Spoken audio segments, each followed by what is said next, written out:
आपल्या कुटुंबावर किंवा आपल्या घरावर जेव्हा एखादा प्रचंड संकट येणार असते की एखादी वाईट घटना घडणार असते, तेव्हा वाईट गोष्टी घडण्यापूर्वी आपल्या घरात काही लहान सहान गोष्टी नक्की घडत असतात. या गोष्टी संकेत देतात की येणारा काळ हा वाईट असणार आहे की चांगला. स्वतःचा बचाव करावा असे संकेत आपल्याला जर समजले तर आपण आपला आणि आपल्या कुटुंबियांचा जीव वाचवू शकतो. एखाद्या मोठ्या संकटातून आपण स्वतःला बाहेर काढू शकतो. असे नेमके कोणते संकेत असतात आणि या संकेताचा नक्की अर्थ काय असतो याबद्दलची संपूर्ण माहिती आज आपण या लेखात जाणून घेणार आहोत. आपल्या घराच्या छतावर मोठ्या प्रमाणात कावळे एकत्र येऊ लागले तर आपल्या घराच्या आसपास वारंवार कावळे एकत्र येऊ लागले व कावकाव असं आवाज करू लागले तर लक्षात घ्या की आपल्या घरावर, आपल्या वास्तूवर खूप मोठं संकट कोसळणार आहे. घरातील चिनी मातीचे भांडे किंवा काचेचे भांडे वारंवार तुटत असतील तर त्याचा अर्थ असा की आपल्या घरातील पैसा बाहेर जाणार आहे. यामुळे माता महालक्ष्मी आपल्या घरातून जाणार आहे असा सुद्धा एक संकेत मानला जातो आणि आपल्या घरामध्ये दारिद्र्य येणार आहे असे मानले जाते. यामागे कारणे सुद्धा वेगवेगळी असू शकतात.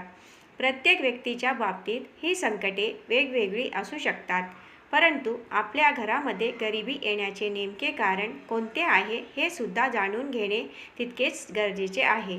जर आपल्याला हे संकेत आधीच माहीत पडले तर आपण भविष्यात या संकटांना सामोरे जाण्यासाठी मानसिकदृष्ट्या सक्षम राहू. अनेकदा आपण वेगळ्याच संकेत सुद्धा जाणून घेतलेले आहे. जेव्हा आपण एखादी नवीन जागा घेतो, बंगला घेतो, अशा वेळी जेव्हा घरामध्ये गृहप्रवेश करतो तेव्हा जर एखादी मेलेली पाल आपल्याला नजरेस आली तर याचा अर्थ अशुभ मानला जातो. या संकटामुळे आपली वास्तू आपल्यासाठी अशुभ ठरू शकते.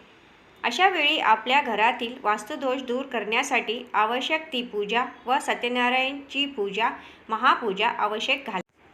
जेव्हा आपण आपल्या घरातून एखादी बाहेर काम करण्यासाठी जातो आणि बाहेरून काम करून आल्यावर जेव्हा आपण घरी परततो, अशा वेळी जर आपल्या घराच्या मुख्य प्रवेशद्वाराजवळ जर आपल्याला पाल दिसली तर अशा वेळी सुद्धा हा संकेत अशुभ मानला जातो.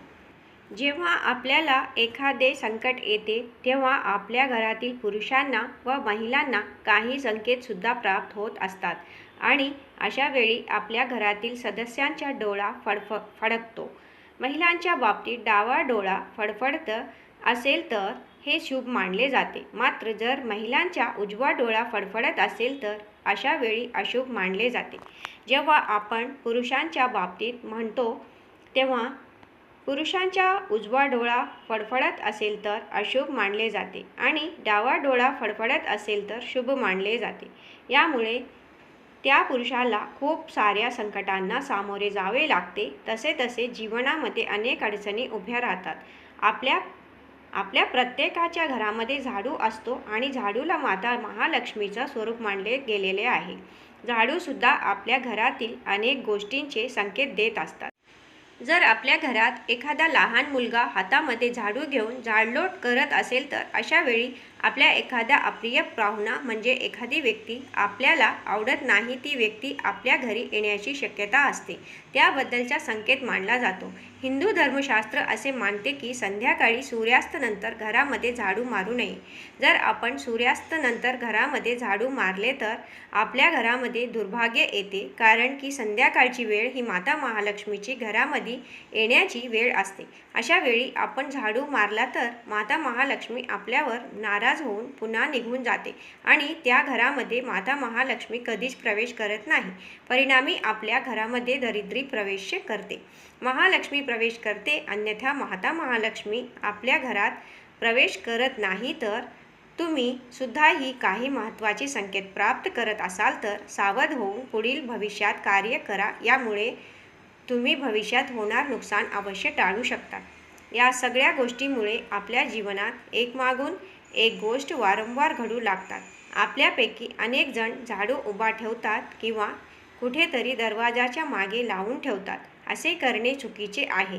खरे तर झाडू हा आपल्या घरातील कोणालाच दिसला नाही पाहिजे अशा पद्धतीने आपल्याला ठेवला पाहिजे. असे केल्याने आपल्या घरामध्ये माता लक्ष्मी स्थिर राहते.